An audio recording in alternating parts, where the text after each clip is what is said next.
Hello everyone, peace of Christ to all. We continue in this video to study more about the Quran, and today we will speak about what the Muslims call the miracle of the moon. You know, many of us maybe heard the Muslims saying that Allah He split the moon from Muhammad, and they post for you pictures from NASA about a crack in the moon, and they claim that this is how the moon is split, which is false because the Earth itself is full of those cracks. We call them valleys. And those are not splitting, because if the moon split, the earth itself will be destroyed. And at least a flooding will cover all the earth if such a thing happened in the time of Muhammad. But anyway, I'm not going to discuss this as a scientific way. I'm going to expose other fact about this chapter. In the video before this, I mentioned the following, and we will summarize it again.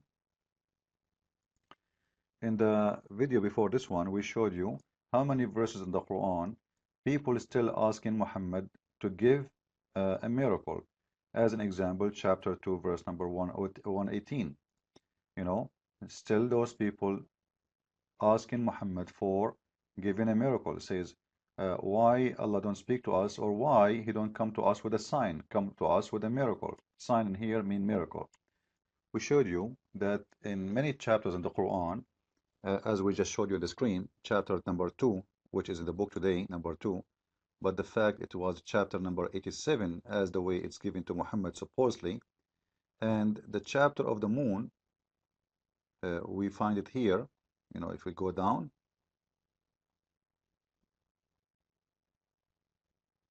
this is the chapter of the moon.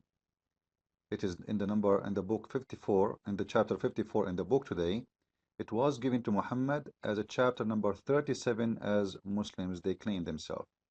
So what I'm trying to say in here, we have two location. We have the moon chapter, which is located as number 37 as it's given by Allah to Muhammad, according to Muhammad. And we have a chapter number 2, which is given number 87, and still people are asking Muhammad for a miracle. Don't get confused again for those who do not know what I'm talking about. The book today is organized in the way Uthman he wanted to be, not the way supposedly was given to Muhammad. The way Muhammad he gave them the Quran, it was different from the way the Muslims they have today, which is a corruption, because the Quran says that those who change locations of verses, they are the one who do corruption. That is a corruption. And the Quran, by the way, never been given as a chapter, as you know. Even the names, Muhammad never names those chapters this way. But anyway, as long as the Muslims agree that, as an example, chapter of Al-Baqarah, the cow chapter, which is today in the book it's number 2 in the book today, it was given to Muhammad as chapter number 87, and then still we have and we can show you, like we showed you in the video before, even in chapter number 6, chapter number 7, many chapters all over the Quran, the Muslims still asking Muhammad about giving a sign, and still Muhammad, he never mentioned that I gave you a sign, because if the moon splitting was a miracle really, as the Muslims they claim, if that verse is speaking about a real physical splitting of the moon, then Muhammad, he will say to them, you idiot, I just gave you the moon splitting. He never said that, he never mentioned it, because simply it's never been about splitting the moon. So it's about what? Let us show you what Muhammad is talking about.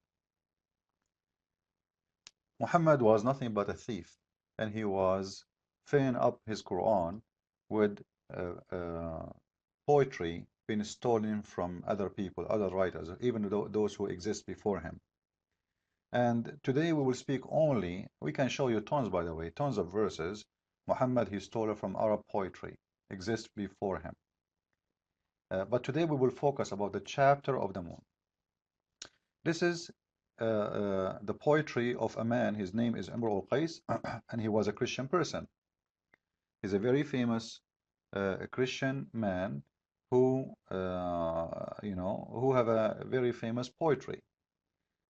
When we read his poetry, for sure, you know, for you, like you do not know Arabic, you will not know what you are seeing in front of you. The fact what we see in front of us is a disaster. It is a disaster. Because Muhammad, what he did, he stole from this man. You see all those have lines under them? Those are Muhammad he stole from this man. Imagine. And I found this page actually because this page making the poetry in front of me in one one after one.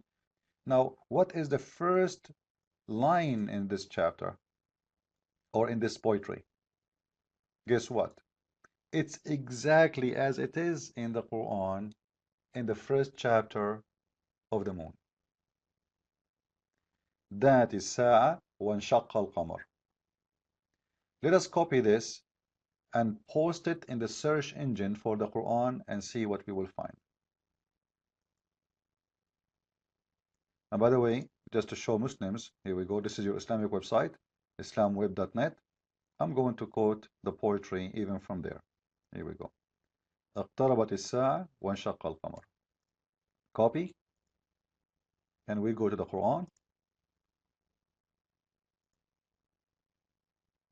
Paste. You see it? Copy, paste. Exactly. You see the search? Exact phrase, exact sentence.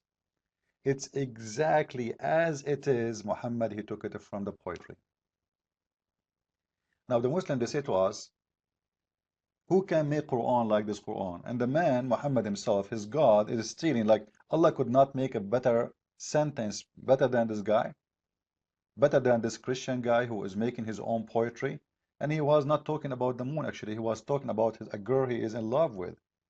When he saw her, he says, oh, the judgment day come and the moon is split. What the moon he's talking about? It's mean the moon, the girl she saw. She is his moon, her light, you know. So it's a poetry about love, about, you know, Muhammad, he took it and he put it in his Quran. So the first chapter, which is speaking about the moon splitting, have nothing to do with the moon, have nothing to do with the splitting of the moon, have nothing to do with science, have nothing to do even with the Quran. It was a theft. Muhammad, he stole it from this man. We continue because the disaster is not over here. We want to see how many verses Muhammad he took just from this man poetry alone. How many? And let us see. And as you see, I am copying it from the Islamic website.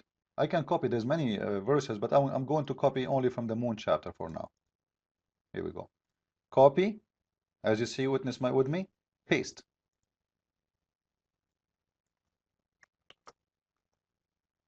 Uh-oh, exactly as it is. Exactly as it is. With the tashkil, with the, you know, tashkil, it's like those volf we add in the top of the Arabic, etc. Which mean even the sound, it's exactly the same. By the way, at that time there was no such a thing. You know, this is something new, like the volves, they've been added long after that. But this is me telling you that it's exactly the same, even the sound, even the way you pronounce the words, nothing changed. The word, the letters, one by one, copy, paste. We click at this verse to see what it is saying. He put it, the Muslims, they put it in different verse now. They put it in Surah Az-Zalzala, the chapter of Az-Zalzala, chapter number 99. Now, you know, why Muhammad is taking it from this man and making it, and you notice he is making it as a start for his revelation. Because the verse before was number 1 verse for the chapter of the moon. This one is number 1 for the chapter number 99. We will take now another part of the poetry, and you know, look with me in here. I am copying from the Muslim website. You see, this is a Muslim website again. I will copy the second part. وأخرجت الأرض أثقالها. إذا زلزلت الأرض زلزالها وأخرجت الأرض أثقالها. And we will see if we can find the second part. Already we found the first part. It's verse number 1. Let us see where we can find the verse number or the part number 2 of the poetry. Search again. Here we go. Paste. Search. Uh-oh. It is verse number 2 in the same chapter.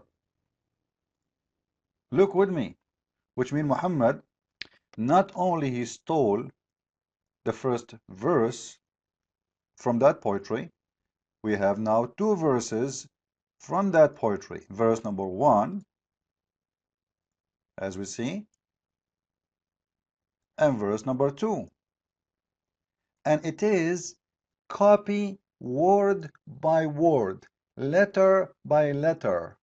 No different whatsoever, which means the thief, he did not even maybe have time to make a difference. Like Muhammad never thought about it, that people, and even the daughter of Amr al-Qais, she said to Aisha, because she was alive at that time, you know, she said to Aisha, but this is the poetry of my father, you know, this is not Quran, this is my father poetry. Your husband told you that this is from his God? Let us continue. Let us see how many verses in the Quran he stole just from this man poetry, this man alone. Because we can show you tons, by the way. But I'm going to show you just from this man alone now, how many Muhammad he stole. And before, by the way, before I continue, you will see that even the meaning of the chapter, it's exactly what the poetry is talking about. You know, that the earth is going to be having earthquake, and the earth is going to bring out what is inside the earth. And the Muslims, by the way, you will see Harun Yahya, he's making this is about a miracle. This is about volcano, according to Harun Yahya, how Allah he know, which is very funny. Everybody know volcano, you know, thousands of years ago, everybody knows volcanoes. And the human being, he said, what's wrong with it? Then is going to tell the news that Allah, he is the one who ordered it. And then, you know, the people will be gathered. And the one who did good is going to see it, and the one who did bad is going to see it. If we go to the poetry in Arabic, it's exactly saying the same. It's exactly saying the same. إذ زلزلت الأرض زلزالها وأخرجت الأرض أثقالها تقوم الأنام على رسلها ليوم الحساب ترى حالها يحاسبها ملك عادل فإما عليها وإما ما لها. That day when the earth is going, and by the way, he's taking this from the Bible. This guy, because he's a Christian, he is speaking about what the Bible is saying, that when the judgment day is going to be, disasters, earthquake will happen, etc. And then the Lord is going to, you know, is going to question everybody, is going to gather everybody, and is going to question you in the judgment day for what you did in your life. And the one who did good is going to give him good, and the one who did bad, he will give him bad. It's exactly what the poetry says. This is Muhammad took it, he kept the first two lines, and then he played with the other four after to make a change in it. Like if we take this poetry and we take it to Google Translation, if we copy and paste, you know, look, it's exactly the same meaning of the Quran. Even though like Google is not giving really perfect translation, but it's exactly the word by word. So the first two, the whole line, the first line of the poetry is taken exactly as it is. Muhammad, he put in the Quran and he make it as a Quran from his book. Now we don't have much time. It's time is up. Follow with me with more videos, guys, to expose the thief Muhammad and the claim of Muslims that Quran is full of miracles. It is nothing but full of theft, and Muhammad is nothing but a thief. Christ is Lord, Islam is false. See you with more videos.